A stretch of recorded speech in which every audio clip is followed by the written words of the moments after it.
والعاقبة للمتقين والصلاة والسلام على سيد الأشرف الأفضل الأنبياء والمرسلين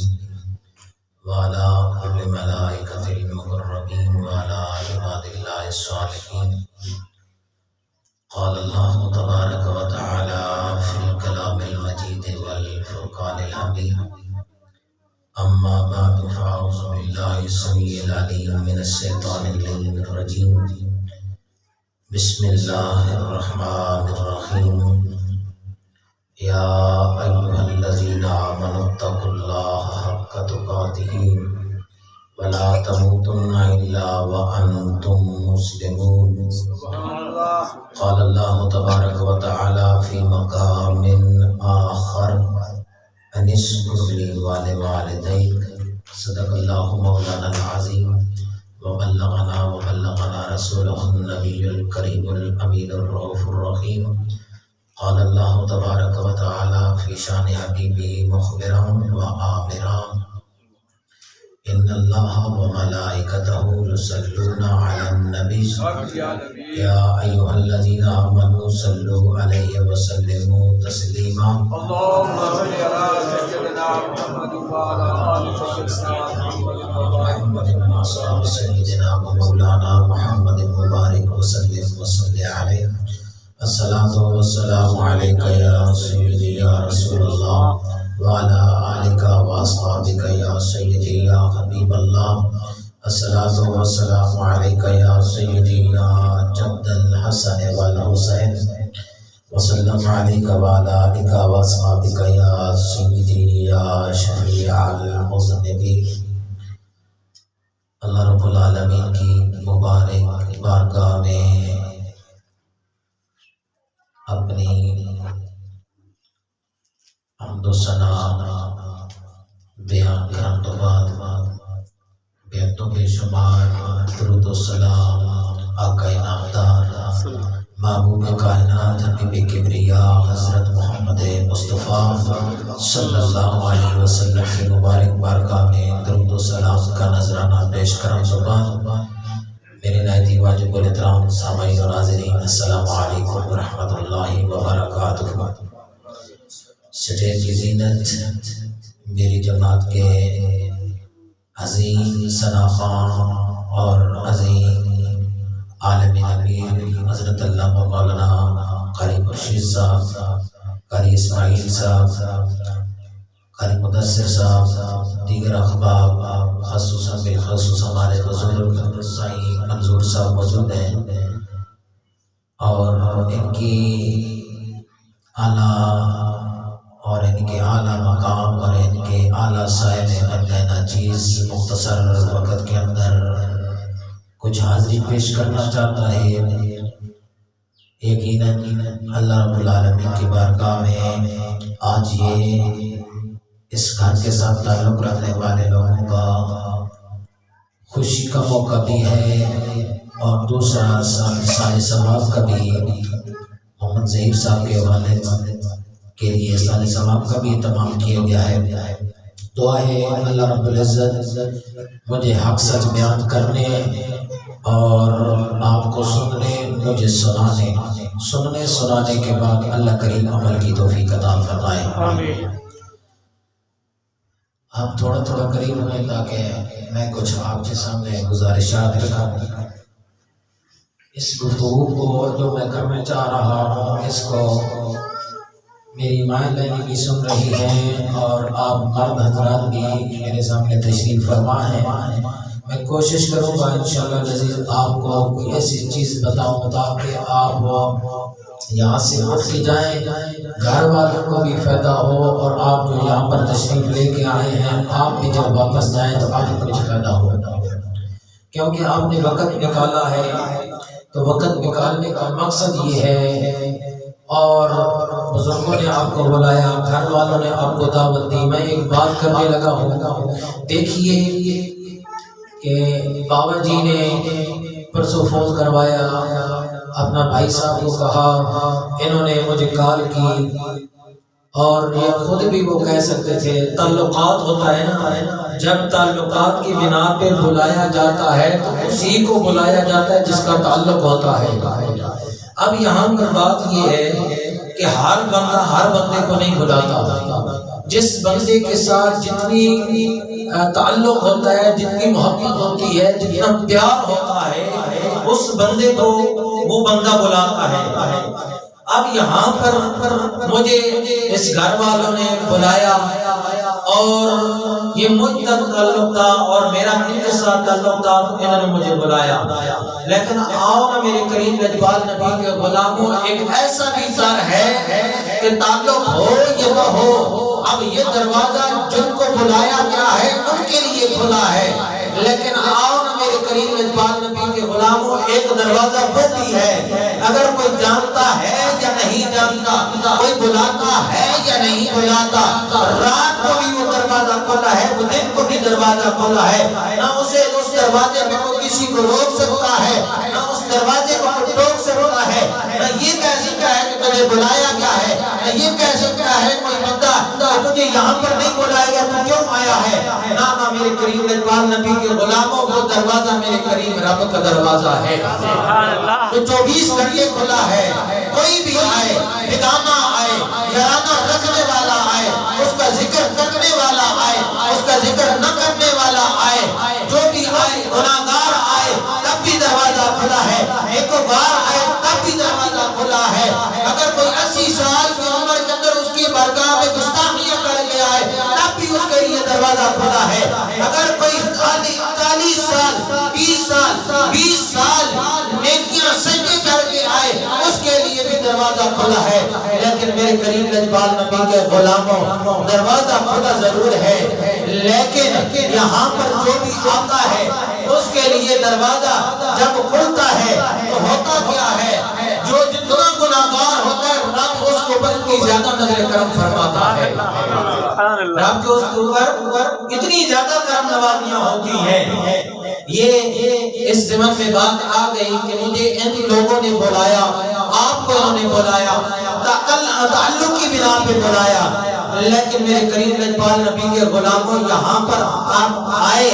تعلق کے بنا پر آئے، تعلق نہ ہوتا نہ بلایا جاتا، لیکن ہم اس در سے دور ہیں جس در پہ بغیر تعلق کے بلایا جاتا ہے، اور ایک بار یہ بھی ذہن میں رکھیے گا کہ اس در پہ تعلق کے بغیر بلایا جاتا ہے، لیکن اسے نہیں بلایا جاتا جس کا اس کے ساتھ لگن اور تعلق نہ ہو، وہ اسے ہی بلاتا ہے جسے اس کی بارگاہ میں قبولیت کا شرف مل جاتا ہے۔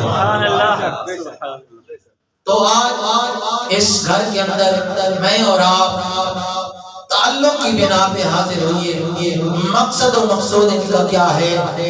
مجھے انہوں نے بلایا کہ آپ کوئی بات کریں گے قرآن اور حدیث کی جو سے انہیں بتائیں گے، ہمارے گھر کے اندر برکت ہوگی اور ہماری خوشی جو ہے وہ ہمیں اس خوشی میں ہمیں جذبہ ملے گا، اللہ کی برکتیں نازل ہوگی، اللہ کے فیض نازل ہوں گے، تو آپ اور میں اس ارادے سے آئے ہیں کوئی نہ کوئی کسی کو فائدہ مل جائے، سارے حضرات نہ اٹھ کے جائیں تاکہ جس کا کام ہے وہ ہی جائے۔ تو بات میں یہ کرنے لگا ہوں، آغاز کرنے لگا ہوں قرآن کریم سے کہ رب کائنات نے قرآن کریم میں ارشاد فرمایا، یا ایھا الذین آمنوا اتقوا اللہ حق تقاتہ ولا تموتن الا وانتم مسلمون۔ سبحان اللہ۔ رب اپنے قرآن کے اندر ایک طریقہ بتا رہا ہے، ایک اصول بتا رہا ہے، ایک ضابطہ حیات بتا رہا ہے کہ جینا ہے، زندگی گزارنی ہے تو ان حصولوں کے اوپر رہ کر زندگی گزارو۔ میرے کریم لجپال نبی کے غلاموں کا رب کتنا کریم ہے، دنیا بھی عطا فرمائی، پھر دنیا سے بعد موت بھی عطا فرمائے گا۔ اب آپ کمرہ امتحان کے اندر جاتے ہیں، آپ کو پیپر دیا جاتا ہے، لیکن پیپر دینے سے پہلے آپ کو اس پیپر جو ہے امتحان والا، اس پیپر کے اندر جو سوال آتے ہیں ان کا جواب نہیں بتایا جاتا، لیکن میرے کریم لجپال نبی کے غلاموں ہم کتنے خوش نصیب ہیں کہ ہمیں امتحان کے لیے پیپر بھی دیا گیا ہے اور پیپر کے ساتھ ہمیں سوال بھی بتائے گئے ہیں اور جواب بھی بتائے گئے ہیں۔ اب پیپر کی تیاری ہم نے کرنی ہے، جواب ہم نے دینے ہیں، تیاری بھی ہم نے کرنی ہے، سوال بھی بتائے گا سوال بھی یہ ہونے ہیں، جواب بھی بتائے گا جواب بھی یہ ہونا ہے۔ لیکن کمال ہے سوال بتانے کے باوجود، جواب بتانے کے باوجود ہم تیاری کیوں نہیں کرتے؟ استغفر اللہ۔ فکر کرنے کی جگہ ہے نا کہ ہم تیاری کیوں نہیں کرتے؟ آؤ میرے کریم الجبال نبی علیہ السلام کے غلام رب کائنات نے قرآن حکیم قرآن رشید کے اندر ارشاد کرانی مکار فرمایا، یا ایھا الذین آمنوا اتقوا اللہ حق تقاتہ ولا تموتن الا وانتم مسلمون۔ رب کائنات قرآن کے اندر فرما رہا ہے، اے ایمان والے لوگوں مجھ رب سے ڈرو۔ یا اللہ کریم ڈرنا کتنا ہے؟ فرمایا حق تقاتہ، اتنا ڈرو جتنا ڈرنے کا ہے۔ فرمایا اب آگے سے بندہ اللہ کی بارگاہ میں عرض کر رہا ہے، مولا یہ ڈرنے کا حکم دے رہا ہے، کیوں دے رہا ہے؟ اور حق بھی بتا دیا، اتنا ڈرو جتنا ڈرنے کا حق ہے۔ تو اب رب کائنات نے فرمایا اب ڈرو بھی اتنا جتنا ڈرنے کا حق ہے۔ پھر فرمایا پھر ڈرنے کے بعد آپ کو کرنا کیا ہے یا رب العالمین؟ کیا کرنا ہے؟ اب رب کائنات کی بارگاہ سے آواز آتی ہے، وَلَا تَمُوتُنَّ إِلَّا وَأَنتُم مُّسْلِمُونَ۔ فرمایا کہ جب موت آئے تو مسلمان ہو کر مرنا، کہیں انگریزوں کے طریقے پہ چل کے نہ مرنا،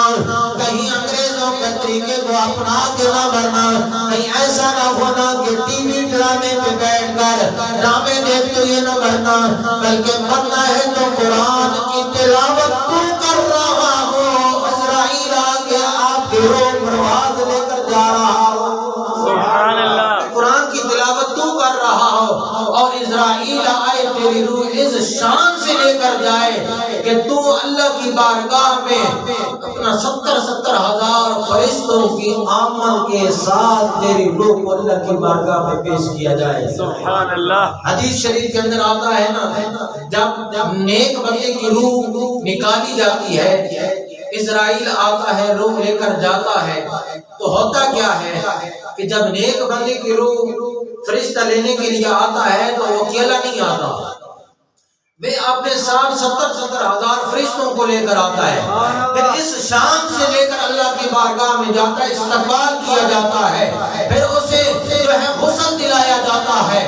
ایک نیک آدمی کی روح کو لے کر فرشتے آسمانوں کے رب کی بارگاہ میں لے جا رہے ہیں، اسے غسل دلایا جا رہا ہے۔ ایک دنیا کے اندر رہ کر اس بندے کو جسمانی طور پہ غسل دلایا جا رہا ہے۔ یہ نیک بندے کی تعریف ہے کہ نیک بندے کی روح جب اللہ کی بارگاہ میں پیش کی جاتی ہے تو ہوتا کیا ہے، ایک رب کی موجودگی میں رب اپنے فرشتوں سے اس کی روح کو غسل دلواتا ہے۔ ادھر دنیا کے اندر میں اور آپ اس کو غسل دلواتے ہیں۔ اب دونوں غسل کیوں دلوائے جا رہے ہیں؟ یہاں پر علماء کرام نے یہاں پر ایک نقطہ لکھا ہے کہ بات یہ ہے کہ دونوں طرف اس نیک بندے کی روح کو اور بندے کو غسل کیوں دلایا جا رہا ہے؟ المختصر کہ جب بندہ قبر کے اندر جاتا ہے یہ نیک بندہ، تو ہوتا کیا ہے کہ وہاں پر نبی کریم صلی اللہ علیہ وسلم کا اس نے دیدار کرنا ہوتا ہے، جس کی وجہ سے ادھر رب کی بارگاہ میں سے غسل دلایا جاتا ہے، اور ادھر زمین کے اوپر بندے ہم بندوں کی شکل میں بھی اسے غسل دلایا جاتا ہے۔ تو کیا آپ نے وہ مقام پانا ہے یا یہ مقام پانا ہے؟ اب دوسری طرف آئیے، حدیث شریف میں آتا ہے، مفہوم ہے کہ جب گناہگار بندے کی روح نکالی جاتی ہے تو اس طرح نکالی جاتی ہے جیسے ایک کانٹے دار جھاڑی ہوتی ہے، اس جھاڑی سے جیسے کپڑا پھنس جائے اسے نکالا جاتا ہے، کھینچا جاتا ہے، تو اس شان سے اس گناہگار بندے کی روح نکالی جاتی ہے۔ تو اب وہ اتنا سخت اسے درد ہوتا ہے، ادھر جب نیک بندے کی روح نکالی جاتی ہے تو ایسے نکالی جاتی ہے جیسے مکھن سے بال نکالا جاتا ہے۔ سبحان اللہ۔ دیکھیے کتنا مقام ہے نیک بندے کا۔ اب نیک بندے بننے کے لیے کیا ہم نے اپنے آپ کو، یہ کل میں جمعے کے پرسوں بیان کیا تھا کہ دیکھیے کہ ہم کیا کرتے ہیں کہ ہمارا حال یہ بن چکا ہے کہ ہمیں عزتیں دی جائیں، ہمیں مقامات عطا کیے جائیں، لیکن ایسے یہ مقام نہیں ملتے۔ حضور غوث اعظم رضی اللہ تعالیٰ عنہ نے تو فرما کے انتہا کر دی ہے۔ آپ نے فرمایا ہے عزت والا جو دروازہ اسے بند کر دینا، ذلت والا دروازہ جو ہے کھول دے۔ ہم حضور غوث اعظم رضی اللہ تعالیٰ عنہ کی 11ویں کو کھاتے ہیں لیکن ہم نے عمل نہیں کیا۔ آؤ نا میرے کریم اقبال نبی کے غلاموں، اگر وہ مقام پانا ہے نا، وہ جو آپ چاہتے ہیں کہ ہماری روح آسانی سے نکل جائے، ہمیں پتہ بھی نہ چلے، تو اس روح کو نکالنے کے لیے، نکلوانے کے لیے آپ کو اپنی عزتوں والے جو مقامات ہیں، جہاں چاہتے ہو، جیسے ہم علماء چاہتے ہیں کہ ہم جناب والا میں بڑے بڑے صفوں پہ بٹھایا جائے، بڑے بڑے سٹیجوں پہ بٹھایا جائے، ہمارے لیے پھول پھینکے جائیں، ہار ڈالے جائیں، جناب ہمیں ہاتھوں پہ اٹھایا جائے، نا نا نا نا، ایسے نہیں۔ حضور غوث اعظم کی تو بڑی شان ہے۔ بایزید بستامی کا واقعہ میں نے جمعے پہ بھی بیان کیا کہ آپ چلتے ہیں نا تو چلتے چلتے ہر روز بادشاہ استقبال کرتا ہے، ہر روز بادشاہ استقبال کرتا ہے۔ ہوتا کیا ہے کہ آپ بایزید بستامی چلتے ہیں، استقبال ہوتا رہتا ہے، چلتے رہتے ہیں۔ آخرکار ایک وقت ایسا آیا کہ یہ جو نفس ہے اس کے اندر غرور آ گیا، تکبر آ گیا، تو آپ نے کیا کیا؟ آپ نے جناب اسی معمول میں آتے ہوئے اس آج کے وقت آپ نے کیا کیا کہ جب بادشاہ نے استقبال کے لیے کھڑا ہوا نا تو باقی ساتھی بھی کھڑے ہوئے، تو آپ نے اس بادشاہ کی طرف تھوک دیا۔ جب تھوکا تو اس نے کیا کیا؟ اس نے جناب والا بادشاہ نے کہا یہ کون سا ولی ہے بھائی، اس کو پتہ ہی نہیں ہے، اس کو اخلاق ہی نہیں پتا۔ تو اس وقت جب یہ بات ہوئی نا تو گالی گلوچ کرتے بادشاہ بیٹھ گیا۔ اب بایزید بستامی اپنی روٹین کے مطابق چلنے لگے۔ جب اپنی درگاہ میں گئے، اپنے گھر پہنچے تو وہاں پر مریدوں نے پوچھا یا حضرت آج تو بڑا ہی عجیب معاملہ کیا ہے، بادشاہ آپ کا ادب کرتا تھا، ہر روز استقبال کرتا تھا، تو آج آپ نے تھوک دیا ہے اس کی طرف، آپ نے بڑی بے ادبی کر دی ہے۔ اب وہاں پر بایزید بستامی کہنے لگے کہ بات یہ ہے نا کہ جب میں پہلے چلتا تھا، پہلے آتا تھا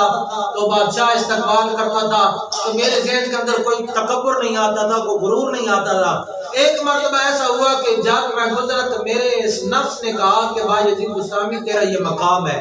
تیرا یہ مقام اس ولایت کے مقام میں تجھے یہ مقام ملنا چاہیے، لوگ تیرا استقبال کریں، لوگ تیرے استقبال کے لیے کھڑے ہوں۔ تو بایزید بستامی کہتے ہیں جب میں نے یہ اس کی آواز سنی نا تو اس وقت مجھے بڑا دکھ ہوا کہ یہ تو مجھے کسی اور طرف لے کر جا رہا ہے۔ تو میں نے جب یہ اس کی آواز سنی نا تو میں نے کہا آج بادشاہ کے استقبال کے تھوکنا ہے، بادشاہ کا استقبال آج نہیں کروانا، اب بادشاہ سے ذلت لینی ہے، عزت نہیں لینی۔ تو آپ جب میں نے بادشاہ کی طرف تھوکا نا تو ادھر سے آواز آئی نا جب گالی گلوچ کی، تو میں نے اپنے اس نفس سے سوال کیا بتا نا آج تیرا حق کدھر گیا ہے، آج تجھے حق ملا ہے، آج تو تیری عزت نہیں کی گئی۔ اگر تیرا حق ہوتا تو آج بھی تیری عزت کی جاتی، اگر تو نے تھوکا، تھوکنے کے باوجود تجھے تیرا استقبال کیا جاتا، تجھے پروٹوکول دیا جاتا، تجھے سارے معاملات تیرے ساتھ کیے جاتے۔ بتا تیرا یہ حق نہیں ہے، حق تیرا یہ جو آج ملا ہے، پہلے والا تیرا حق نہیں تھا، پہلے والا تو تجھے تکبر کر رہا تھا، پہلے والا تو تجھے غرور میں لے کر جا رہا تھا۔ تو میرے کریم اقبال نبی کے غلاموں، اگر وہ والی روحیں نکلوانی ہے کہ رب کے فرشتے آئیں اور اپنے فرشتوں میں رب تعالیٰ 70,000 فرشتوں کو بھیج کر استقبال کے لیے روح کو اپنی بارگاہ میں لے کر حسن دلوا کر اب انسان کو اللہ اپنی بارگاہ میں اس روح کو لے کر آئے فرشتوں کے جرمٹ میں، تو یہ کام کرنا ہے نا تو اپنے اندر عاجزی پیدا کرنی پڑے گی، تقوی پیدا کرنا پڑے گا، غرور اور تکبر سے جو ہے جان چھڑانی پڑے گی۔ جب آپ کے اندر سے غرور، تکبر یہ نکل جائے گا نا، عاجزی آ جائے گی، تقوی آ جائے گا، تو پھر دیکھنا تمہارا ہر عمل تمہیں ایسے لگے گا جیسے پھول ہوتا ہے۔ آج ہم نماز نہیں پڑھتے ہیں، ہمارے اوپر بھاری ہوتی ہے، نماز پڑھی ہے لیکن کوئی دماغ نہیں کام کر رہا، کوئی اثر نہیں ہوتا۔ وجہ کیا ہے؟ وجہ یہ ہے کہ ہم نے وہ والی نماز پڑھی نہیں ہے جو حضور غوث اعظم نے عشاء کی نماز کے ساتھ وضو کیا اور صبح کی نماز کے ساتھ جا کر وضو کو مکمل کیا۔ ایک ہی وضو سے 40 سال نماز پڑھی۔ تو میرے کریم لجپال نبی کے غلاموں، یہ ایسے مقامات نہیں ملتے۔ آؤ آپ مقام کی ان نئے گھروں کو آباد کرنے پر ایک حدیث پیش کرتا ہوں۔ میرے کریم لجپال نبی علیہ الصلوۃ والسلام کے غلاموں، میرے اور آپ کے کریم لجپال نبی علیہ الصلوۃ والسلام نے فرمایا کہ اپنے گھروں کو قبرستان نہ بناؤ۔ کیا کرو؟ اپنے گھروں کو قبرستان نہ بناؤ۔ اب یہاں سے کچھ لوگوں نے کہا کہ وہ جو فرض سے پہلے 4 سنتے ہیں یا جو سنت نوافل ہے ان کو گھر پڑھنے سے، یہ اس کا مطلب یہ ہے، یہ مطلب بھی ہے، لیکن اس سے 4-5 بات میں اور کرنا چاہتا ہوں جو اصل بہت اہم ہے، بہت ضروری ہے کہ پہلے ارشاد کیا فرمایا کہ اپنے گھروں کو قبرستان نہ بناؤ۔ اب قبرستان کی بات سنیے، قبرستان قبروں کے سامنے سجدے نہیں کیے جاتے، تو یہاں کا گھروں کے اندر قبرستان کا مطلب یہ ہے کہ آپ قبرستان کے اندر نماز نہیں پڑھتے کیونکہ ہم قبرستان قبریں ہیں، ایسے نہیں کہ گھروں کو قبرستان کی مثال دینے کا مطلب یہ ہے کہ گھروں کے اندر نمازوں کا اہتمام کیجیے، نماز خود بھی پڑھیے اور اپنے بچوں کو بھی پڑھائیے۔ یہاں تک کہ آج ہمارا جو ماحول، آج ہمارے گھروں کے اندر جو برکتیاں پھیل رہی ہیں، وجہ کیا ہے کہ ہمارے گھر جو ہے اللہ کے ذکر سے جو ہے محروم ہو چکے ہیں۔ ہم نے گھروں کے اندر جو ہے ذکر نہیں کیا، ذکر کا اہتمام نہیں کیا۔ ذکر کا اہتمام کرنے کے لیے 4-5 چیزیں ذہن کے اندر رکھیں۔ ایک تو اپنے بچوں کو نمازی بنائیں، اپنے گھر والوں کو نمازی بنائیں اور اپنی اولاد کو نمازی بنائیں۔ میرے کریم لجپال نبی علیہ السلام نے فرمایا کہ بچہ جب 7 سال کی عمر کا ہو جائے تو پھر کیا کرنا ہے کہ اس کو نماز کی تلقین کریں، نماز ایک دن پڑھائیں، 2 دن چھٹی کرائیں، پھر اس کو پڑھائیں، نماز کی طرف اسے راغب کریں، اسے نماز کی عادت ڈالیں، یہاں تک کہ جب 10 سال کا بچہ ہو جائے تو پھر کیا کریں، اسے تدریبو ہو کے لفظ آئیں، اسے مار کر اسے نماز پڑھائیں۔ یہاں تک بھی آیا ہے کہ جو گھر کا سربراہ ہے،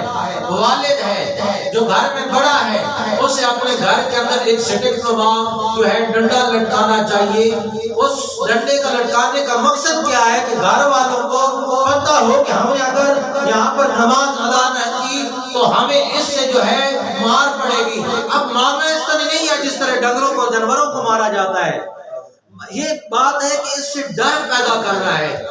کہ گھروں کے اندر، تاکہ انہیں ڈر رہے کہ یہ جو لاٹھی لٹکی ہوئی ہے، اس کا مطلب ہے کہ ہم جب اللہ کے فرمان کے مطابق کام نہیں کریں گے تو ہمارے اوپر یہ برسے گی۔ اب بڑوں کی، والدین کی یہ ذمہ داری ہے کہ اپنے بچوں کو جو ہے قرآن پڑھنے کا بھی عادی بنائیں، نماز پڑھنے کا بھی عادی بنائیں۔ اب ہوتا کیا ہے کہ ہم گھروں کے اندر قرآن پڑھنے کا بالکل معمول ختم ہو چکا ہے۔ کوئی بندہ نام کا بھی کوئی ہے وہ بھی قرآن پاک بہت کم پڑھتے ہیں، لیکن میرے کریم لجپال نبی کے غلاموں، قرآن آپ کا کریم صلی اللہ علیہ وسلم نے فرمایا کہ قرآن سننے سے دیکھ کر پڑھنے والے کو زیادہ ثواب ہے۔ اب پہلی بات فرمائی کہ زبانی جو قرآن پڑھتا ہے اس کا قرآن سننے والوں کو جو ہے ثواب زیادہ ملتا ہے۔ اب فرمایا کہ جو بندہ قرآن دیکھ کر پڑھتا ہے اس کو اس سننے والے سے زیادہ ثواب ملتا ہے۔ تو میرے کریم لجپال نبی کے غلاموں، میرے کریم لجپال نبی نے آپ کے لیے رحمت کے دروازے کھولے ہیں۔ کسی جگہ پہ آپ کے لیے دشواری نہیں پیدا کی۔ جو زبانی نہیں پڑھ سکتا وہ قرآن جو پڑھ ہی نہیں سکتا وہ قرآن پڑھنے والا کا سنے، اسے ثواب اس پڑھنے والے سے زیادہ ملے گا۔ اب جو قرآن پاک نہ پڑھ سکتا ہے، نہ زبانی پڑھ سکتا ہے، نہ سن سکتا ہے، اسے ناظرہ پڑھنا آتا ہے، تو وہ کیا کرے؟ قرآن پاک سامنے رکھ لے، ہر روز قرآن کی تلاوت کرے۔ ضروری نہیں ہے کہ آپ نے سپارہ پورا پڑھ لے۔ آج ایک اور بات بڑی مشہور ہو چکی ہے کہ جناب ہم نے 30 ختم کر لی ہیں، 20 ختم کر لی، اور ماں نے یہ چیز جو ہے اس کو حرام کہا ہے کہ قرآن کا بار بار جناب 20-20 30 چیز ختم کرنے والا جو ذکر ہے نا، یہ قرآن یہاں پر 20 ختم کرنے کے لیے نہیں آیا، قرآن یہاں پر 30 چیز ختم کرنے کے لیے نہیں آیا، یہ ایصال ثواب کے لیے آیا ضرور ہے، لیکن اس کو معمول نہ بنا لیجیے۔ یہ قرآن پاک آیا ہے اپنی زندگی گزارنے کے لیے، اس کے اندر محدودات، آپ نے زندگی کیسے گزارنی ہے، آپ نے اٹھنا کیسے ہے، آپ نے بیٹھنا کیسے ہے، آپ نے تعلقات کیسے رکھنے ہیں، آپ نے تعلقات کس سے رکھنے ہیں، کس سے جوڑنے ہیں، کس سے چھوڑنے ہیں، کس کو آپ نے اپنا دوست بنانا ہے، کس کو آپ نے اپنا دشمن سمجھنا ہے، یہ چیزیں قرآن بتانے کے لیے آیا ہے۔ یہ قرآن ایصال ثواب کے لیے ضرور آیا ہے، لیکن یہ صرف قرآن پاک بچوں کو مدرسے سے بلا کر یہاں پر بٹھا کر جس کا ماں اور باپ دنیا سے چلا گیا ہے وہ عیاشی کرتا پھرے، وہ خود قرآن کو ہاتھ نہ لگائے، اب کہے کہ جناب سال کے بعد میں بچوں کو بلا لوں گا اور بچوں کو بلانے کے بعد میں ختم کروا لوں گا، نہ میرے بھائی اس طرح نہیں ہے، نہ میرے بزرگ اس طرح نہیں ہے۔ قرآن خود پڑھ کے ایک ہی آیت کریمہ پڑھ اور ایک ہی آیت کریمہ پڑھ کے اس کی طرف توجہ کر، اس کو سمجھ، پھر سمجھنے کے بعد پھر کیا کر، پھر سمجھنے کے بعد اس کو پھر عمل کرے گا تو اس عمل کا جو ثواب ملے گا وہ ثواب کو اپنے والدین کو احسان کرے، پھر دیکھنا تیرے والدین کو کیسے بخشش کا دروازہ تیرے والدین کے لیے کھولے گا، پھر ہوگا کیا، تیرا والد تیری والدہ خود تیرے لیے خواب میں آ کر بتائے گا بیٹے آج بڑا سکون آیا ہے، آج قبر کے اندر مجھے بڑی تسلی ہوئی ہے،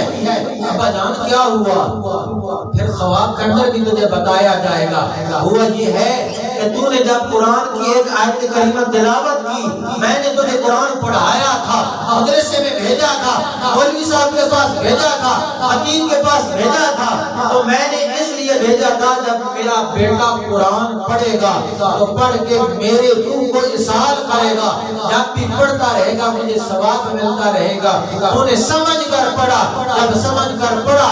تو پھر وَلَا تَمُوتُنَّ إِلَّا وَأَنْتُمْ مُسْلِمُونَ پہ تو نے عمل کر کے دکھایا، تو پھر مجھے سکون ہوا، تو پھر گھر کے اندر بھی سکون ملتا ہے، بار کے اندر بھی سکون ملتا ہے، دربار کے اندر بھی سکون ملتا ہے، دار میں بھی سکون ملتا ہے، گھر میں بھی سکون ملتا ہے، قبر کے اندر بھی سکون ملتا ہے، قبر سے باہر بھی سکون ملتا ہے، قبر کے اندر کیسے سکون ملتا ہے، جو قبر کے اندر ہے اسے تسلی ہو رہی ہے، فرشتے اس کے اوپر اپنے انعامات رب کی طرف سے انعامات اس حال کے جناب والا تحفے بھیج رہے ہیں، اور ادھر جو پڑھ رہا ہے اسے دل کے اندر سکون ٹھنڈک پیدا ہو رہی ہے۔ تو میرے کریم اجوال نبی کے غلاموں سب سے پہلی بات کہ قرآنوں کا، قرآن کریم کا گھروں کے اندر پڑھنے کا معمول بنا لیجیے،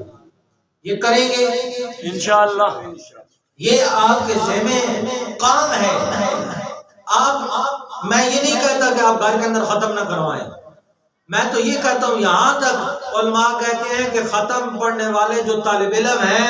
ان کو قرآن پاک بغیر دیے، سپارے دیے بغیر انہیں اپنے گھر کے اندر لے آؤ اور دسترخوان پہ بٹھاؤ، انہیں روٹی کھانا کھلا کے واپس بھیجو، یہ بھی تمہارے اندر اللہ کی رحمت برسانے کا ذریعہ بنے گا۔ سبحان اللہ، یہ آپ کو کسی نے بتایا نہیں ہے، ہمیں بس معمول کیا بن چکا ہے، ہم کیا کرتے ہیں جناب، ہم مدرسے سے طالب علم منگواتے، ہم خود جاتے تھے، تو طالب علمی دور کے اندر جب جاتے تو کچھ لوگ اتنے سخت ہوتے جو بچہ نہ پڑھتا، بچے ظاہر ہے طالب علمی دور ہوتا ہے، بچے شرارتیں بھی کرتے ہیں، کچھ پڑھتے ہیں کچھ نہیں پڑھتے، تو وہ جو قرآن ختم کروانے والے ہوتے تھے وہ جناب جا کے ڈائریکٹ جا کے استاد جی کے پاس جا کے شکایت لگاتے تھے انہوں نے ختم نہیں پڑھا، فلاں نے مستی کی ہے، فلاں نے یہ کیا ہے، اور یار تو یہ تو سمجھ تیرے گھر کے اندر وہ آ گئے ہیں جن کے قدموں کے نیچے رب کے فرشتے نے پر بچھائے ہیں، اور باتوں کو جہاں تک آئے تیرے گھر کے اندر فرشتوں کے پروں کا ذریعہ یہ طالب علم بنے ہیں، تو اب باتیں کرتا ہے، ان کی شکایتیں جا کر لگاتا ہے کہ قرآن نہیں پڑھا، اور خدا کے بندے تیرے لیے تو یہ سب سے بڑا شرط تھا کہ تیرے گھر کے اندر فرشتے بھی وہ طالب علم لے کر آئے ہیں، تو ان فرشتوں کے آنے سے جو رحمتیں برسی ہیں ان کا تمہیں کوئی حیا نہیں ہے، ان کی جو رحمت ان کے ذریعے تیرے گھر کے اندر جو رحمت آئی ہے اس رحمت کا کم جو ہے دب کر لیتا۔ تو میرے کریم اجوال نبی کے غلاموں، اب دوسری حدیث سماعت فرمائیے، جہاں قرآن کریم پڑھا جاتا ہے وہاں پر رب کریم کی آسمان عرش سے لے کر فرش تک نور برستا رہتا ہے۔ جہاں قرآن کی تلاوت کی جاتی ہے کیا ہوتا ہے کہ رب کائنات کی طرف سے اس جگہ تک فرشتوں کا بھی جو ہے عمل درآمد آنا جانا لگا رہتا ہے، اور سب سے بڑی بات کیا ہے کہ رب کا نور وہاں پر برستا رہتا ہے۔ تو آپ کو کسی کو بلانے کی ضرورت پڑے تب بھی ٹھیک ہے، لیکن اپنے گھروں کے اندر آپ خود اہتمام کیجئے۔ 4 بیٹے ہیں، 5 بیٹے ہیں، آپ بھی مل جائیں، اپنے بیٹیوں کو بھی ملا کر بٹھائیں، بلکہ بہت اعلیٰ ہے۔ ذہن کے اندر حدیث آ کہ میرے کریم اجبال نبی علیہ السلام کے ایک صحابی ہے، آپ کی وفات ہونے لگی تو آپ کی 4 بیٹیاں تھیں، تو ان بیٹیوں کے پیچھے آپ نے ابھی تک کوئی اہتمام نہیں کیا، آپ دنیا سے پردہ کرنے لگے۔ صحابہ باقی آئے آ کر عرض کرنے لگے بتا یار تو دنیا سے جانے لگا ہے، تیری بیٹیوں کی روزی کا ذریعہ کوئی نہیں ہے، کیا کریں گے؟ ان کا کوئی طریقہ کیا ہے، کوئی ان کا ذریعہ بنایا ہے؟ تو آگے سے وہ صحابی بھی تو کیا بات ہے، صحابی تھے، آپ نے عمل کر کے دکھایا۔ تو میرے کریم اجبال نبی کے پیارے صحابی عرض کرتے ہیں میرے پیارے دوستو سنو بات سنو کہ بات یہ ہے کہ مجھے کوئی فکر نہیں ہے میری بیٹیوں کے رزق کے بارے میں۔ آپ کیا ہمیں بھی بتائیے۔ آپ نے فرمایا کہ میں نے اپنے کریم اجبال نبی سے سنا ہے کہ میرے کریم اجبال نبی نے فرمایا ہے جو بندہ اپنے گھر کے اندر سورہ واقعہ پڑھنے کا معمول بنا لیتا ہے اس گھر کے اندر کسی چیز کی تنگی نہیں رہتی، اور رزق تو اس کے گھر کے اندر تمام رب تعالیٰ خود کرتا ہے۔ سبحان اللہ۔ تو یہ عقائد ہے میرے کریم اجبال نبی کے غلاموں صحابہ کے۔ تو ہم نے صحابہ کے نعرے تو لگائے، ہم نے صحابہ کے ڈنگے تو بجائے،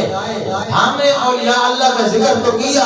لیکن ہم دیکھیے ہم نے عمل کتنا کیا ہے۔ اس میں میں بھی شامل ہوں، آپ بھی شامل ہیں۔ دیکھیے بات وہ کرنی چاہیے جو خود بندے کے اندر موجود ہو اور بندہ اس بات کے اوپر عمل بھی کر رہا ہو اور عمل کرنے کی کوشش کر رہا ہو۔ میں نے بتایا تھا مخلص اور مخلص کے اندر فرق کیا ہے۔ یہاں پر باتوں میں سے باتیں نکل آتی ہیں کہ اللہ کی بارگاہ میں جب آپ مخلص ہو کر رہیں گے یا مخلص ہی ہو کر رہیں تو رب کائنات آپ کو وہ مقام عطا فرمائے گا جو اللہ تعالیٰ نے اپنے انبیاء کو عطا فرمایا ہے۔ سبحان اللہ۔ انبیاء تو نہیں بنائے گا، انبیاء بس آخری نبی آقا کریم صلی اللہ علیہ وسلم ہے، لیکن ان کے اعمال والا جو ذریعہ ہے، جو ان کے اعمال کا ثواب ہے، اس ثواب میں سے تمہیں حصہ عطا فرمایا جائے گا۔ کیونکہ مخلص کی بات آئی، اللہ تعالیٰ نے فرمایا وَاذْكُرْ فِي الْكِتَابِ مُوسَىٰ مُخْلَصًا وَرَسُولًا وَنَبِيًّا۔ اے محبوب صلی اللہ علیہ وسلم موسیٰ اس کتاب کے اندر میرے موسیٰ کا ذکر کیجئے، وہ مخلص ہی نہیں تھا بلکہ مخلص تھا۔ جو حضرات جمعے کے اندر تھے، میں نے جمعہ المبارک میں کچھ باتیں عرض کی تھی تو نئے حضرات نظر آ رہے ہیں۔ دیکھیے کہ مخلص ہم یہ لفظ استعمال کرتے ہیں، ہمیں تھوڑا بہت اس پر توجہ کرنا چاہیے۔ دیکھیے کہ جب بندہ مخلص بھی ہو تو اس مخلص ہونے کا مقام بھی ملتا ہے، لیکن جب بندہ مخلص ہو جاتا ہے تو پھر وہ مقام رب کائنات نے موسیٰ کا ذکر فرمایا محمد صلی اللہ علیہ وسلم میرے موسیٰ کا اس کتاب کے اندر ذکر کیجئے، اور میرے موسیٰ صرف مخلص ہی نہ تھے بلکہ مخلص تھے، اور فرمایا کہ یہ رسول بھی ہیں اور نبی بھی ہیں۔ فرمایا اس وجہ سے میں نے مقام عطا فرمایا کہ یہ میری بارگاہ میں مخلص ہیں، تو مخلص ہونے کی وجہ سے میں نے رسول بھی بنایا، نبی بھی بنایا۔ پھر ایک جگہ تو فرمایا وَكَلَّمَ اللَّهُ مُوسَىٰ تَكْلِيمًا، میرا موسیٰ تو جو ہے یہ کلام کرتا ہے میرے ساتھ، ہم نے اسے کلام کرنے والا بنایا ہے۔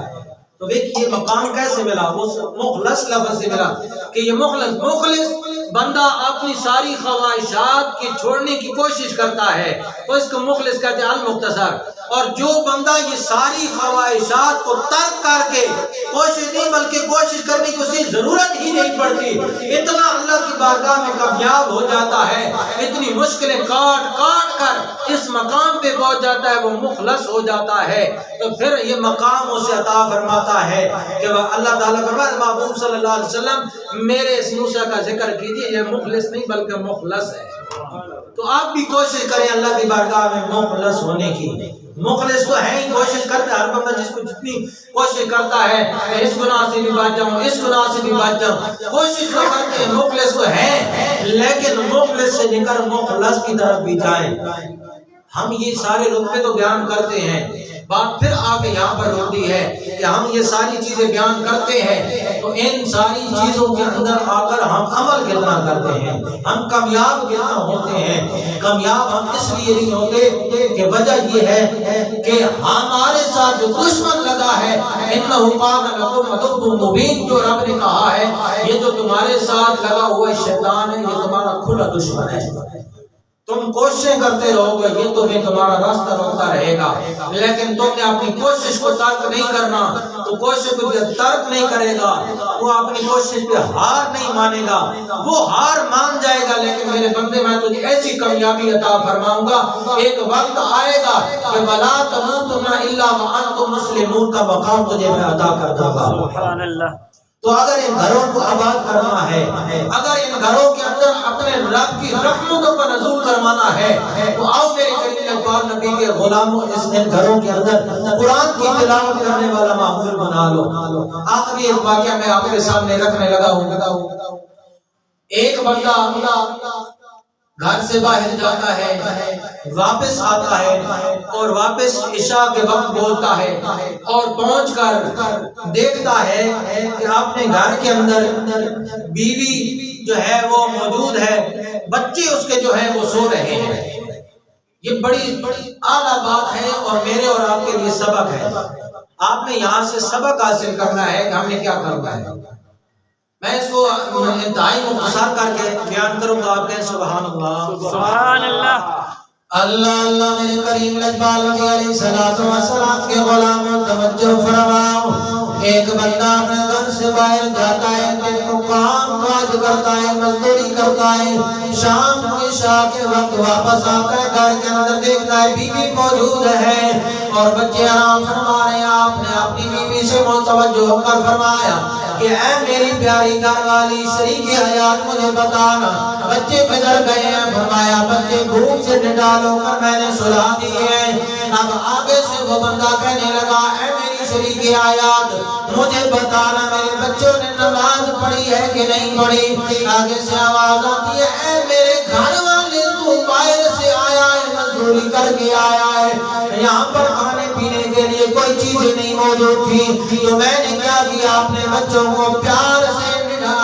ایسے کرتے کرتے سلا دیا ہے، وہ روتے روتے سو گئے ہیں کیونکہ کھانے کے لیے کوئی چیز نہیں تھی تو میں نے کہا کسی نہ کسی ذریعے یہ سو جائیں، آرام کریں۔ اب ایسے کرتے یہ وہ سو گئے۔ اب اس مرد نے کیا کہا،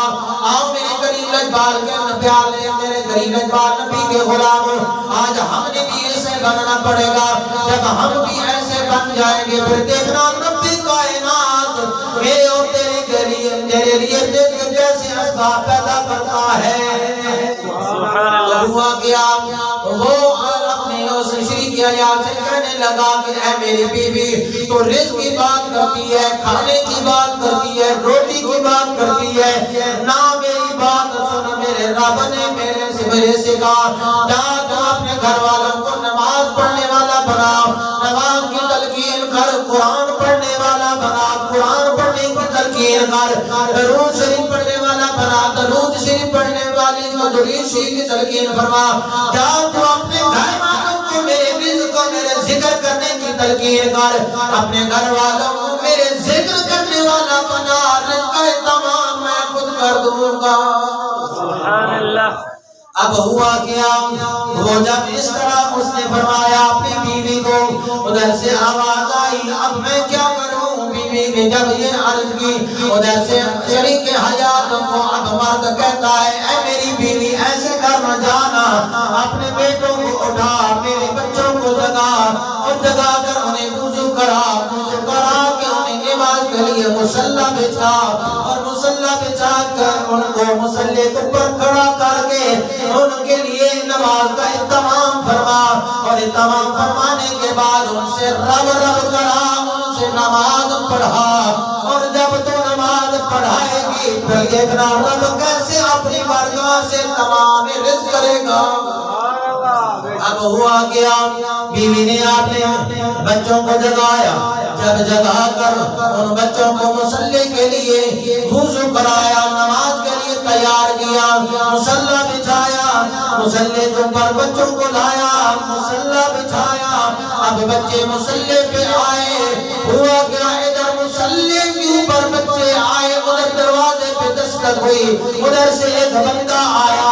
اس بندے نے ہاتھ میں تھال پکڑا ہوا ہے، اتنا بڑا برتن پکڑا ہوا ہے، اس کے اندر کھانے بھی موجود ہیں، اب کھانے کی ساری چیزیں موجود ہیں، دروازہ کھٹکھٹایا ہے، اب مرد باہر گیا ہے، جس کے بچے نماز کے لیے مصلی پہ گئے ہیں، کھانے کے لیے کوئی چیز نہیں ہے، نماز کا اہتمام کیا گیا ہے، اب ہوا کیا جب دستک ہوئی، اس مرد نے دروازہ کھولا، دروازہ جب کھولا سامنے ایک بندے کو پایا، اس کے ہاتھ میں برتن تھا اور برتن کے اوپر بڑے بڑے طرح طرح کے کھانے موجود ہیں، اس نے عرض کی بتانا اے آنے والے یہ کھانے والا تمام تو نے کیسے کیا؟ آگے سے وہ عرض کرنے لگا ایس گھر کے فرمانروا، ایس گھر کے اندر کام کرنے والے، اس گھر کے متولی، اس گھر کی نگہبانی کرنے والے، اپنے بچوں کو مصلی پہ کھڑا کرنے والے، بات یہ ہے کہ آج میرے گاؤں کے اندر، میرے گھر کے اندر ایک مہمان آیا، مہمان بھی کوئی عام نہیں تھا، میرا بڑا قریبی دوست تھا، بڑا قریبی دوست تھا، بڑا اعلیٰ دوست تھا، اس کے ساتھ میرا مرم دین کا معاملہ تھا، اس کے ساتھ میری اتنی رشتہ داریاں تھیں کہ ہم جدا نہیں ہوتے، لیکن معاملہ کچھ ایسا ہوا، کھانا تیار کیا میں نے، اس کو مہمان بنایا، میں میزبان بنا، ہوا کیا کھانا تیار ہو گیا، ادھر کھانا میری گھر والی نے تیار کیا، ادھر میرا اور میرے دوست کے درمیان جھگڑا ہو گیا، میرا اور میرے دوست کے درمیان جھگڑا ہو گیا، پھر کیا ہوا جب جھگڑا ہوا یہاں تک بات آ گئی کہ میں نے اسے کہا جا تو چلا جا، میں تجھے کھانا نہیں کھلاتا، میری یہ تمنا باقی ختم ہو گئی ہے، میری دوستی اس سے ختم ہو گئی ہے، میرا مرم جین تجھ سے ختم ہو گیا ہے، جا میرے گھر سے چلا جا، اب میرا دوست میرے گھر سے چلا گیا، اب میں نے کھانوں کو دیکھا، اب میں نے سارے تمام کو دیکھا، جب میں نے دیکھا تو میں نے کہا میں اکیلا کھانا نہیں کھاؤں گا، بلکہ اس کھانے کو میں وہاں پر جا کر رکھوں گا، اس گھر پہ بھیجوں گا جہاں پر میرے قدم رک جائیں گے، تو ہوا کیا میں نے جب اپنے گھر سے برتنوں کو اٹھایا، اس تھال کو اٹھایا، ان کھانوں کو اٹھایا، میں چلتے چلتے تیرے دروازے پہ تشریف لایا، دروازہ کھٹکھٹایا، اور دروازہ کھٹکھٹانے سے پہلے میں نے بڑی کوشش کی میں قدم اٹھاؤں، میرے قدم نہیں اٹھنے پائے، میں نے بڑی کوشش کی کہ میں یہاں سے اپنے آپ کو آگے کہیں لے جاؤں، لیکن میں نے اتنی کوشش کی یہاں پر میرے قدم جم گئے، اب میں نے جب دل کے اندر سوچا پروردگار عالم کی آواز سے آئی ان اللہ یرزق من یشاء، کہ رزق بھی میں دیتا ہوں تو بڑے حساب سے دیتا ہوں، میں بغیر کسی حساب سے دیتا ہوں، آؤ نبی کریم اجبار نبی کے غلاموں المختصر ہوا گیا، اے آنے والے میں نے تیرا دروازہ پھر کھٹکھٹایا، جب میں نے دروازہ کھٹکھٹایا تو باہر آیا، اب یہ کھانا میں تجھے دیتا ہوں، جانا اپنے گھر والوں کو جا کے کھلا دینا، سبحان اللہ، کیا یہ کھانا اپنے گھر والوں کو جا کے کھلا دینا، تو اب جب وہ کھانا لے کر آیا سوچنے پڑ گیا یار میں نے رب نے جو وعدہ کیا کہ کھانا میرے ذمہ ہے، رزق میرے ذمہ ہے، ذکر کرنا تیرے ذمہ ہے، میں اکثر یہ جملہ کہتا ہوں کہ اے میرے نبی کے غلاموں، رزق کا جو ہے ذمہ رب کائنات نے لیا ہے، لیکن بخشش کا کہیں بھی نہیں ہے، رب نے یہ کہیں بھی نہیں کہا کہ تو نہ نماز پڑھ، نہ روزہ رکھ، نہ حج کر، نہ زکوٰۃ دے، نہ جناب والا قرآن سے تعلق جوڑ، تو کوئی کام بھی نہ کر، میں تیری بخشش کر دوں گا، یہ کسی جگہ بھی کوئی بھی ثابت نہیں کر سکتا، قرآن کے اندر دیکھیے، لیکن جب قرآن کے اندر رب نے فرمایا تو کیا فرمایا؟ رب نے فرمایا یا ایھا الذین آمنوا توبوا الی اللہ توبۃ نصوحا. اس قدر ہے نہیں. رب نے قرآن کریم کے اندر فرمایا کہ ہاں ساری گل ہے بخش دوں گا، لیکن تب بخشوں گا جب تو توبہ کرنے کے لیے مخلص ہو کے میرے دروازے پہ آئے گا. جب تو میرے دروازے پہ آئے گا تو پھر میں تیری بخشش کر دوں گا. لیکن آئے گا کس انداز میں؟ عاجز ہو کے، تقوی لے کے، پرہیزگاری لے کے. غرور و تکبر میں آئے گا تو متکبر رب کی ایک ہی ذات ہے، وہ رب والی ذات ہے. وہ متکبر ان کا مالک وہ آپ خود ہے. کسی کو اس کے برابر میں تکبر نہیں کرنا چاہیے. جو یہاں تک کہتا ہے جو بندہ تکبر کرتا ہے وہ شرک ہے، وہ شرک کرتا ہے. تو اس لیے ان معاملات سے نکلنا چاہیے ہر وقت ہر جگہ پہ. میرے دوستوں بزرگوں، آخری بات کہ اپنے آپ کو عاجز کر لو، اپنے آپ کو جو ہے نا تقوی کے اندر لے آؤ. بزرگی مل جائے گی، اللہ کا در مل جائے گا، مصطفیٰ کریم صلی اللہ علیہ وسلم کی چوکھٹ مل جائے گی. پھر بتاؤ نا، پھر جب مصطفیٰ کریم صلی اللہ علیہ وسلم کی چوکھٹ تمہیں مل جائے گی پھر اور کس چوکھٹ کا ہمیں ضرورت ہے؟ جب مصطفیٰ صلی اللہ علیہ وسلم اپنے کریم نبی علیہ السلام کا در مل جائے گا پھر ہمیں کسی کے در پہ ہاتھ پھیلانے کی کیا ضرورت پڑے گی؟ تو میرے کریم نبی کے غلاموں، بڑی باتیں ہیں. میں اکثر جمعے بھی یہ بات کرتا رہتا، حالانکہ یہ بات نہیں کرنی چاہیے. کچھ لوگ کہتے ہیں بھائی یار یہ ایویں باتیں کرتے رہتے ہیں، مولوی کر بڑی باتیں ہیں. دین بہت وسیع ہے، یہ سمندر ہے. سمندر کی طرح میرے کریم نبی علیہ السلام کا فرمان ہے. آپ نے بڑی پیاری مثال دی کہ آپ نے فرمایا کہ بندہ چل رہا راستے پہ، چلتے چلتے اس نے اپنی سوئی جو ہے پانی کے اندر ڈبو دی. ایک حدیث کے اندر یہ الفاظ ہیں، ایک جگہ پہ یہ الفاظ ہیں کہ آپ اس بندے نے چلتے ہوئے اپنی ہاتھ کی جب سے چھوٹی جو انگلی اس کو ڈبو دیا. ایک روایت کے اندر آتا ہے کہ آقا کریم صلی اللہ علیہ وسلم اپنے صحابہ کو لے کر چل رہے تھے اور سمندر کے اندر پانی کے اندر جا کر آپ نے اپنی مبارک ماری ڈالی پھر نکال لی. اب ان ساری حدیثوں کا جو ہے نچوڑ وہ سماعت فرمائیے. حضور فرماتے ہیں کہ اگر سوئی کو سامنے رکھا جائے تو سوئی سب سے ادنا ترین، سب سے کم ترین چیز ہے، اس کے ساتھ پانی سب سے کم آئے گا. فرمایا کہ اس سے سب دنیا کی سب سے بڑی مثال یہ ہے جو بندہ چلتے چلتے اس نے اپنی سوئی کو پانی کے اندر ڈالا پھر نکالا، اس پانی کے ساتھ جو بوند آئی فرمایا یہ دنیا ہے، جو باقی سمندر بچہ ہے وہ آخرت ہے. مجھے بتائیے کتنا فکر والا معاملہ ہے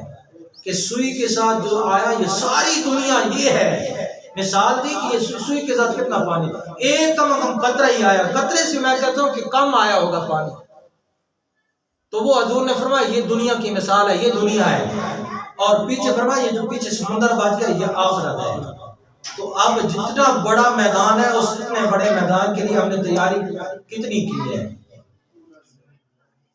ہم یہاں پر بیٹھنے والے لوگ خود اس چیز سے غافل ہیں. ایک حدیث میں ساتھ بتا دوں کیونکہ یہاں پر جتنی باتیں آپ تک پہنچتی رہیں گی وہ انشاءاللہ العزیز اس کا زیادہ اثر ہوگا. دیکھیے کہ وہ حدیث میں نے ایک بار بیان کی ہے لیکن اس حدیث کو بیان کرنے والا سب سے پہلے 3 مرتبہ بے ہوشی کی حالت میں چلا گیا. صحابی رسول ہے، کوئی عام صحابی نہیں ہے. وہ صحابی ہے جن کا نام حضرت ابو ہریرہ ہے. حضرت ابو ہریرہ رضی اللہ تعالی عنہ آپ جب جہاں پہ کھڑے ہوتے تو لوگوں کا جھرمٹ آپ کے پاس کھڑا ہو جاتا. تو جب لوگ اکٹھے ہو جاتے کسی نے پوچھا قاری صاحب کہ بتائیے یا حضرت ابو ہریرہ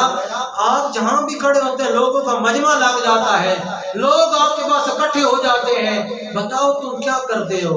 حضرت ابو ہریرہ نے بڑی پیاری بات فرمائی. آپ نے فرمایا پیارو سنو، میں کو اپنی باتیں نہیں کرتا، لوگ میری باتیں سننے آتے ہیں.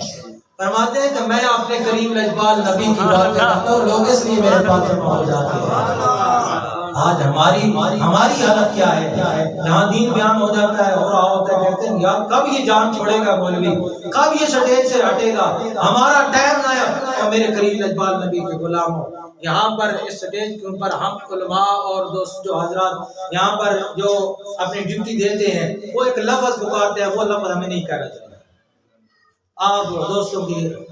ایک تحفہ میں آپ کو دے رہا ہوں. غور فرمائیے گا کہ جب ہم یہاں پر کھڑے ہو کے کہتے ہیں آپ لوگوں نے اپنا قیمتی وقت نکال کر یہاں آئے ہو، اپنے قیمتی وقت میں سے وقت نکال، یعنی کہ جو وقت وہ دنیا کے اندر بسر اسے ہم قیمتی کہتے ہیں نہ میرے نبی کے غلاموں، وہ وقت قیمتی نہیں ہے۔ وقت یہ قیمتی ہے جس وقت میں آپ اللہ اور اللہ کے نبی کا قرآن سنیں گے، حسنین کریمین کے نانا کا قرآن سنیں گے، زہرا کے بابے کا قرآن سنیں گے۔ یہ وقت قیمتی ہے، وہ وقت تو ضائع ہے۔ اس وقت کے اندر ہو سکتا ہے آپ نے کسی کو گالی دی ہو سکتا ہے کسی کی آپ نے غیبت کی ہو سکتا ہے آپ نے کسی کے ساتھ نافرمانی کی ہو سکتا ہے آپ نے سب سے بڑا گناہ شرک کر دیا ہو۔ یہاں پر ہم آئیں گے، آپ یا قرآن سنیں گے یا قرآن والے کا فرمان سنیں گے۔ تو یہاں پر یہ وقت قیمتی ہے یا وہ وقت قیمتی جس سے نکل کر ہے وہ قیمتی ہے؟ میرے نبی کے غلاموں یہ بڑی اہم بات تھی اور اس بات کا قدر کیا کرو۔ میں تو یہاں یہ بات کہنا چاہتا ہوں کہ جو لوگ وہاں پر تم تشریف فرماؤ، میں یہ بات کہہ دوں تو آپ کے لیے یہ خوش نصیبی ہے، یعنی آپ فخر سے یہ بات تسلیم بھی کریں گے کہ یہاں پر بیٹھنا ایک تو میرے کریم لجپال نبی کی نظر عنایت ہے، ایک میرے کریم رب کی نظر عنایت ہے، کرم نوازی ہے کہ اس نے اپنے برگاہ میں اپنا اور اپنے حبیب کا ذکر سننے اور سنانے کے لیے آپ کو یہ موقع عطا فرمایا ہے۔ اور آخری بات جو اس موضوع پہ میں کر رہا ہوں وہ بات یہ ہے کہ تیسری بات اس میں یہ ہے کہ تمہارے ماں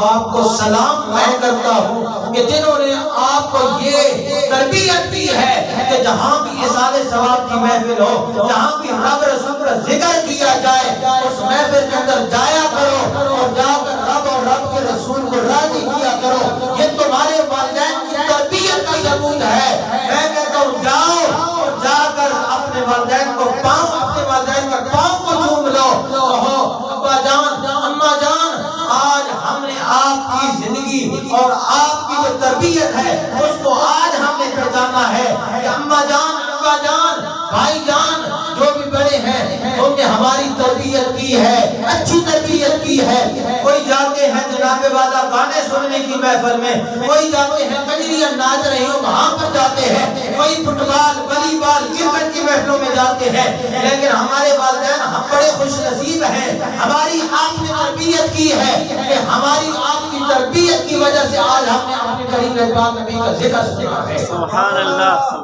تو یہ آپ کے لیے خوش نصیبی ہے، اپنے والدین کا شکریہ ادا کریں۔ قسم ہے اللہ کی کہ جن کو میرے کریم لجپال نبی کی ذکر کی محفلیں سننے کو مل جاتی ہیں پھر اس کا ذکر کرنے کے لیے وقت مل جاتا ہے، تو میرے کریم لجپال نبی کے غلاموں میں کہتا ہوں اس سے بڑی خوش نصیبی ہو ہی نہیں سکتی۔ اور ایک بات اور سماعت فرمائیے، قرآن کے حوالے سے بڑی پیاری پیاری باتیں ہیں، بات کیا کریں، وقت جو ہے یہ 12:30 کا بابا جی کہہ رہے تھے، لیکن میں کیونکہ بات ایسا موقع ملتا نہیں، آپ بھی آ گئے ہیں، چلو آپ نے وقت نکالا ہے تو قیمتی وقت کے لیے عام وقت سے وقت نکالا ہے تو دو چار باتیں اور بھی سن لیں۔ ایک بات یہ ہے کہ جو بندہ آقا کریم صلی اللہ علیہ وسلم نے فرمایا کل قیامت والے دن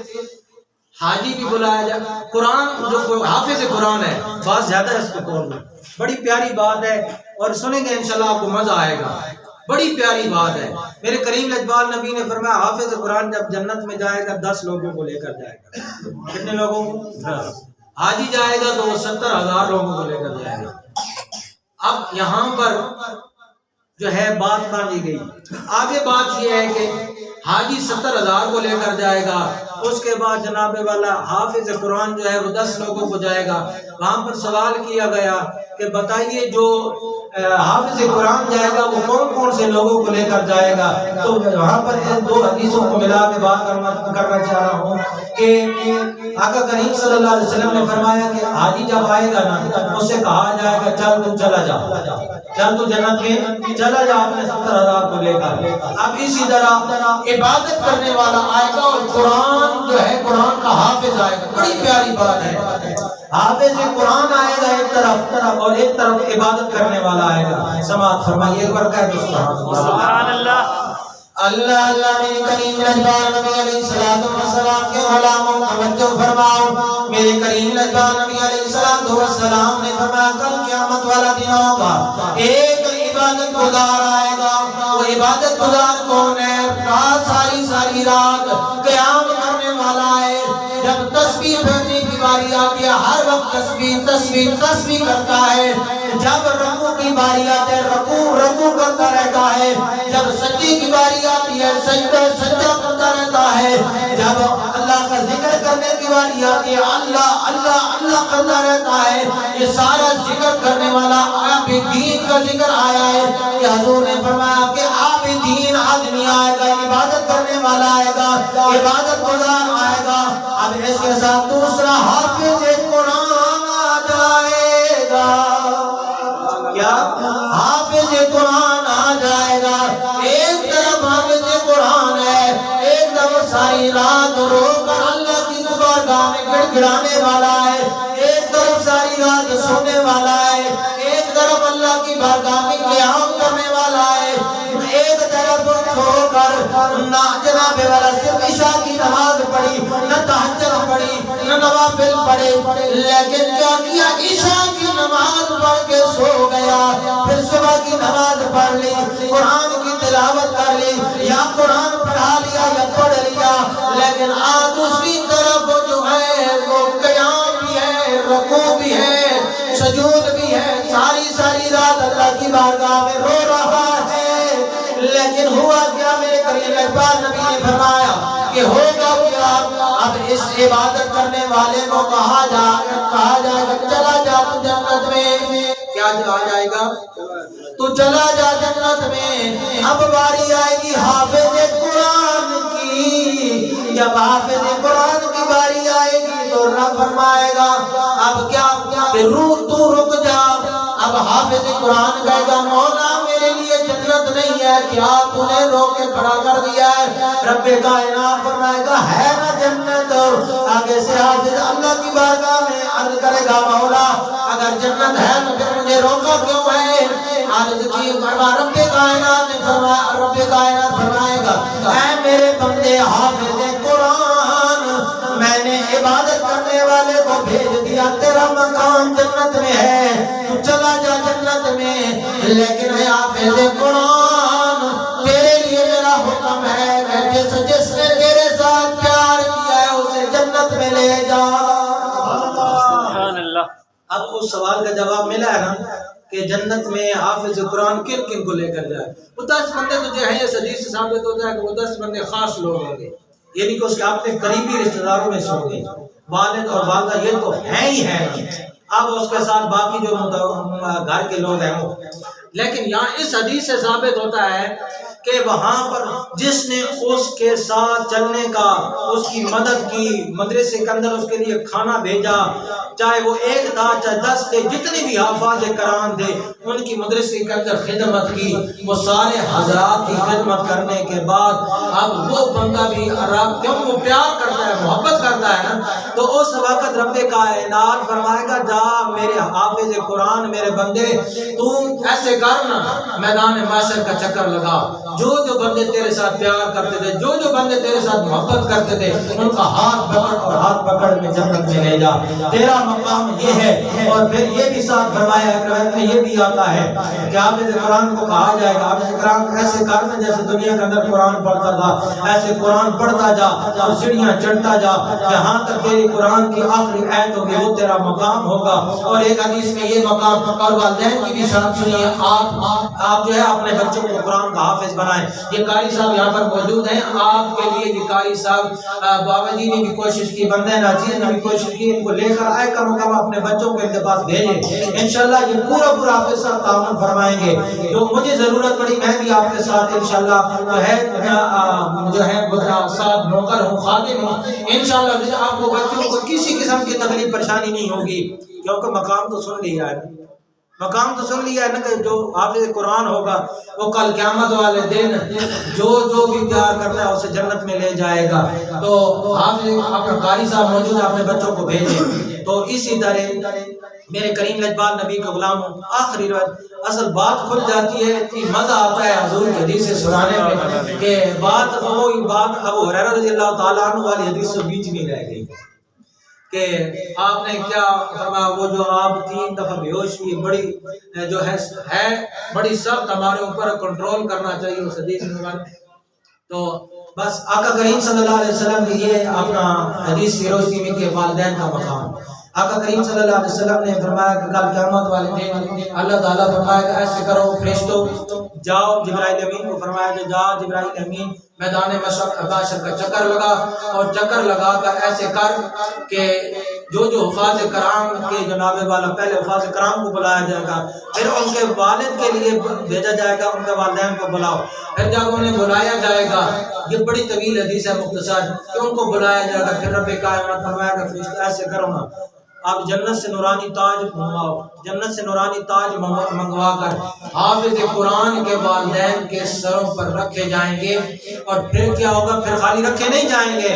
پھر اگلا مقام سننے والا ہے، جس مقام کے لیے ہم دنیا کے اندر جناب لڑتے ہیں بھڑتے ہیں، جناب فلاں نے میری عزت نہیں کی، فلاں نے مجھے مقام نہیں دیا، مقام یہاں پر نہیں، مقام وہاں پر بناؤ۔ کہ حضور نے فرمایا پھر ہوگا کیا، پھر اللہ تعالیٰ فرمایا کہ جاؤ فرشتوں ایک جماعت ایسے کرو نا، ان کو میدان معاشر کا چکر لگاؤ، ان کو لوگوں کو ان کا دیدار کراؤ، وہاں پر نبی بھی کھڑے ہوں گے، انبیاء رسول سارے طبقے شہداء بھی کھڑے ہوں گے، سارے دیکھ رہے ہوں گے، کیا مقام ہے یار حافظ قرآن کے والد کا، کیا وہ میدان معاشر میں چکر لگا، لوگ تڑپ رہے ہیں، جناب ہر آدم نفسی کا عالم ہے، لیکن حافظ قرآن کے والد کو جناب والا پورے میدان معاشر میں نورانی تاج پہنا کر چکر لگایا جا رہا ہے۔ حکم جب انبیاء پوچھیں گے یہ کون ہے، شہداء سارے سوال کریں گے، آگے سے مختصر آواز آئے گی، اے میرے نبی کے غلاموں سنو، آواز آئے گی، یہ نہ نبی ہے نہ اولیاء ہے نہ ولی ہے، یہ حافظ قرآن کے والد ہیں، جنہوں نے دنیا کے اندر تکلیف خود تو کاٹی ہے، لیکن اپنے بچوں کو قرآن کا حافظ بنایا ہے، اپنے بچوں کو قرآن پڑھایا ہے۔ آؤ اس پورے محفل کا آخری نچوڑ یہی ہے کہ جتنی بھی چیزیں بیان کی ہیں میں نے، ان بھی چیزوں کا بیان کرنے کا مقصد یہ ہے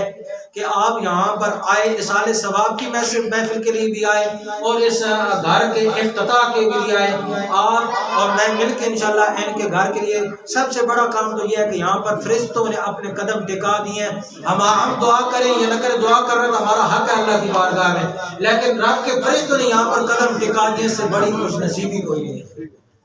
یہاں پر کوئی بھنگڑا کراتا، کوئی اور کام کراتا، کیا فرشتے آتے؟ لیکن آپ نے رب رسول کا ذکر کرایا، تو اس ذکر کی وجہ سے رب کے فرشتے آیا، یہی سب سے بڑی بات ہے۔ تو انشاءاللہ العزیز بہت سی باتیں ہیں، لیکن وقت نہیں اجازت دیتا، یہاں پر بات یہی ہے کہ اللہ کریم اس گھر کو آباد فرمائے، دنیا و آخرت کی نعمتیں یہاں پر عطا فرمائے، شر شیطان شر انسان ہر شر سے اس گھر کو محفوظ فرمائے، گھر والوں کو محفوظ فرمائے، اللہ تعالیٰ اپنی رحمتوں کا نزول فرمائے، ظہیر صاحب کے والد گرامی اور جتنے بھی احباب دنیا فانی سے چل بسے،